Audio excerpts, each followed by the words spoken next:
Our next presenter is Arundathi Nair. She goes by Aru. For 3 years running, she submitted her inventions to the 3M Young Scientist Challenge. And in 2014 and 2015, she won the State Merit Award for Wyoming.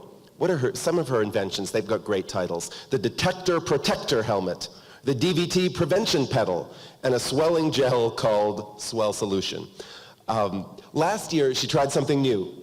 Working with her collaborator, Sam Miller, she submitted a project to the C-SPAN Student Cam video documentary competition.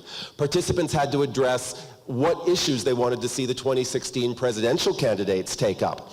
Aru and Sam wanted the candidates to address expanded access to higher education. For their video, they interviewed Governor Meade and many Wyoming legislators, and nationally they won an honorable mention.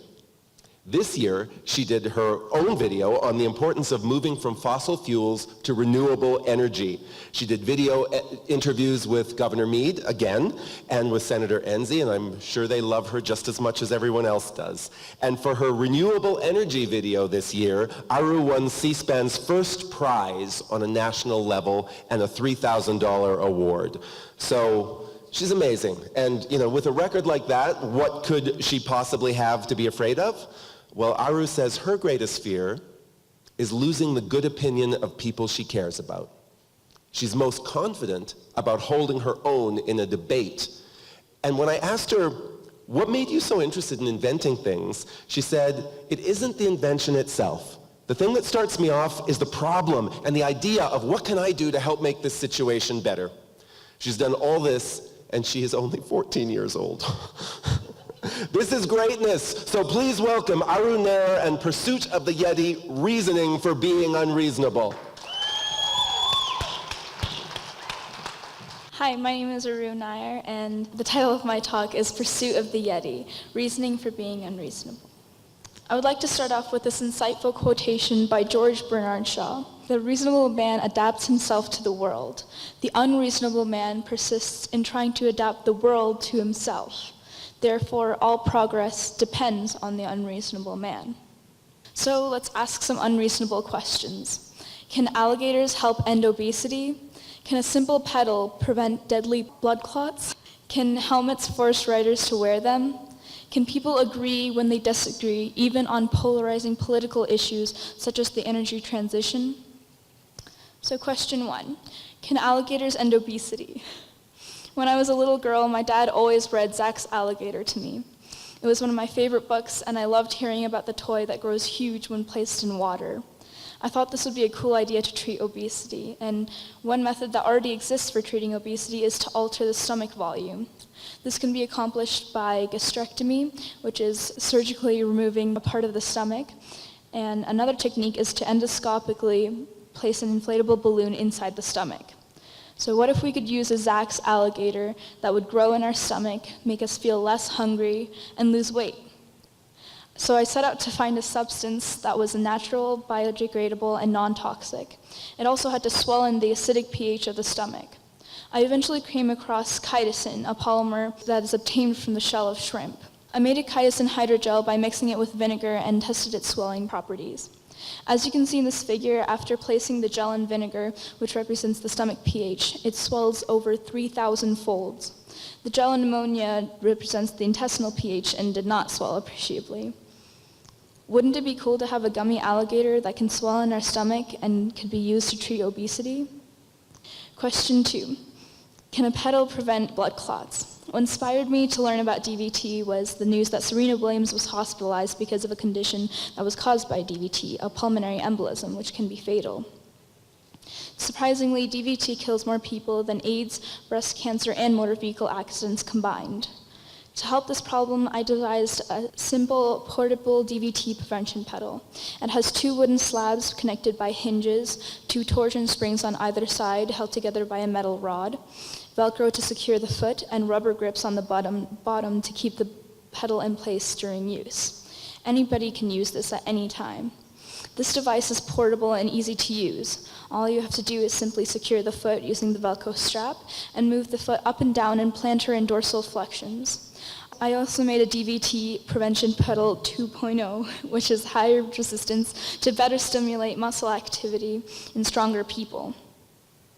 To test my device, I used an electromyograph, or EMG, at the Department of Kinesiology and Health at the University of Wyoming. The device measures the amount of muscle activity while the subjects used pedals 1.0, 2.0, and while walking. I had 3 subjects for my pilot study. So here are the results of my study. The take-home message from the graph is that muscle activity while using the pedal was comparable to that of walking. However, I did find that if the person is strong, the muscle activity while using the pedal is lower. This prompted me to think about Design 3.0 with adjustable resistance. To further expand on my device, I made a portable EMG which can be connected to cell phone for on-the-go use. The MyAware sensor is placed on the calf muscle and sends a signal to the microcontroller, which converts analog signals to digital signals. The USB separator will prevent any accidental mishaps in line contact with the user. Question 3.